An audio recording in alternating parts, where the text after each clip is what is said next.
It's Sue Bishop from Chiara College, and today I have with me Christina, Richter, an astrologer, who's going to discuss some of the planetary aspects that are looming in our skies and how they're going to affect our financial prospects over the coming years. Thank you, Sue. Thank you for inviting me. 2010 to 2012 is quite a powerful time that we are actually living at the moment. We're actually living history.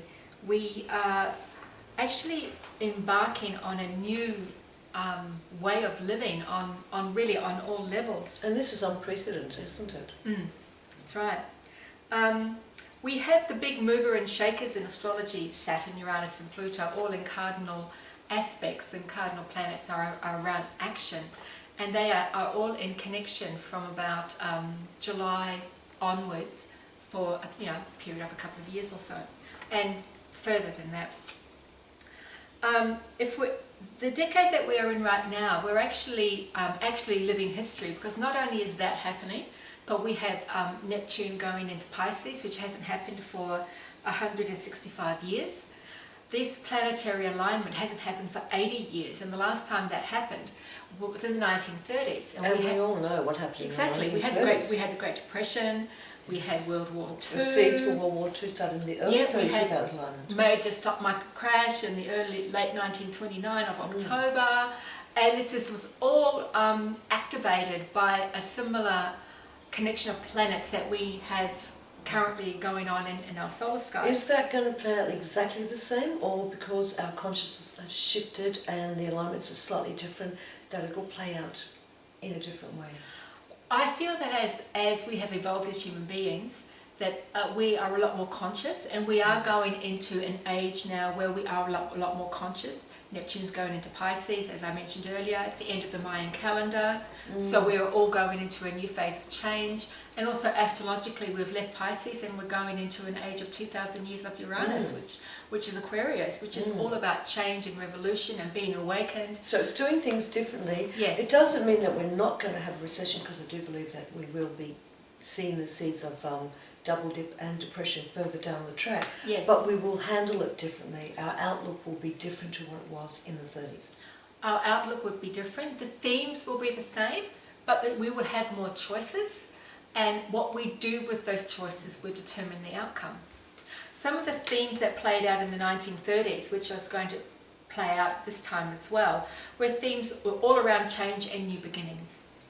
Letting go of the old ways, humanity and the environment will be a focus in this period of time, plus a lot of scientific expansion and increased technology.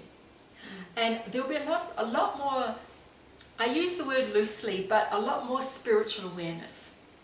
Because with Pisces with the Neptune going into the Pisces for the first time in 165 years. And it's quite comfortable. It's really going to shift a lot of things. It is. It's really going to shift our consciousness on where we look at things. I suppose one way we can look at it is, in the 30s they didn't have the technology we had, so when people went through the depression, it was kept in certain containment. Yes. Whereas now we do have the internet, and people can witness what's happening around the globe, and so we're in it together as opposed to little pockets experiencing the depression in their own way. Well, yes, we are in it together, like they were in the 1930s. They were all in it together. Everybody was losing their jobs. Everybody was struggling. But they couldn't actually see it live from what was happening to, say, someone in Europe from America. Whereas now we've got that. So I think it hits us at even a deeper level. Because we actually have that connection, that communication out to everyone globally. So you kind of know what's happening in India, you know what's happening in the States, you know what's happening in Haiti. And the other thing that is going to really hit the planet is we're going to have a lot more major disasters. Definitely. Earthquakes, volcanic eruptions, Exactly. trouble with bodies of water, a lot more storms, which I mentioned when I had my interview with Isabel, and they're only going to get stronger. And look at what happened in Haiti recently, with 200,000 people died. And if you look at the fear component around that, and then if you look at 2001, September 11, 9/11. With the Pluto Saturn. Yeah, that's right. We had a similar thing happen there. And the whole thing was Pluto Saturn, which is what's happening now, but it was all around the fear Do I get on a plane? Do I go and travel? Stock market crashed. People lost millions on the market. Like, very rarely does the stock market actually close its doors. It closed its doors. Literally. Because our collective psychology just crumbled with that, because supposed act of terrorism, but what happened, the towers came down, our concept of security was smashed, Yes. and we're seeing a lot more of that happening on a daily basis in our lives. And this is going to be a similar thing that we will be living over the next several years. But the fear component, and I go back to September 11, like my mum was saying to me at the time, I want to go to Gracelands to see Elvis Presley, but look just what happened, do I go? And I say, Mum, why don't you go?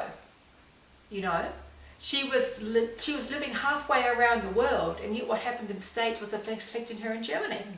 I mean, this is what happens. Fear on a psychological level really takes a hold and a grip of you, and this aspect is around, a lot of it is around fear, but it's what you do with that fear. It's the choices you make. It's the conscious information that you get that is surrounding that it's going to make you go forward. If you realize that you can't control what happens tomorrow or what's happening in the States, that all you can do is live in your space in a energetic, optimum way and do what you can for yourself first and then for your family and for your community. If everybody does that across the world, then we won't have this mist of fear and dread all around us, which is a possibility of what this cardinal climax will give us. So what I'm hearing here is that the shakedowns can happen, but we will feel more secure, like a tree with its roots are just firmly embedded in the ground. So as the storm comes, the tree's not going to fall over.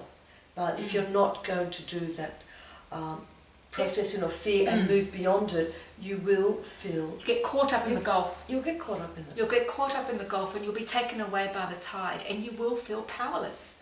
And this is one of the traits of this cardinal climax. Like in the 1930s, the men became very emasculated. I actually did an interview with a woman who was a young child at the time, and by the time it was over, she was a young adolescent. And she said she said a couple of things. The first thing was everybody was in it together. It actually brought a lot of families together. Yeah. The men became very emasculated, and one of the big reasons why they went to war was because they got paid. They got paid to go, and the money went to their families, and they felt that they were actually doing their duty for their families. It's interesting you point that. The other day on the television with the snowstorms in Europe and America, that unemployed men were knocking on doors trying to shovel snow for well-to-do people because it gave them a sense of purpose. And yes. People that don't have security through work and identification through work, especially men, it does really rock their foundations. Yes. And unfortunately, war is a consequence of depressions, and we do need to change that tide so we don't see another. Women tend to be more mutable. They tend to go with whatever's happening, and they have the ability to do that. A man's job, or what he believes his identity and his role is in this lifetime, is to provide. And this is why they become really shaken and why they jump off balconies and stuff like that when the markets crashed, like they did in the 1980s when Wall Street crashed. The amount of stockbrokers that jumped, bang, and climbed, jumped off balconies and all the rest of it, because they associated themselves with the money. Yes, and that's all changing. It has to change between now and 2020. Our whole value system around money has to corrode and change and come up with something that's workable. Because money is an illusion only, and all it is an energetic means of exchange. And before money, we had the barter system. If you could cut my hair, I'd give you a massage, say, and that's how it worked. Mankind introduced money, and money became the almighty God.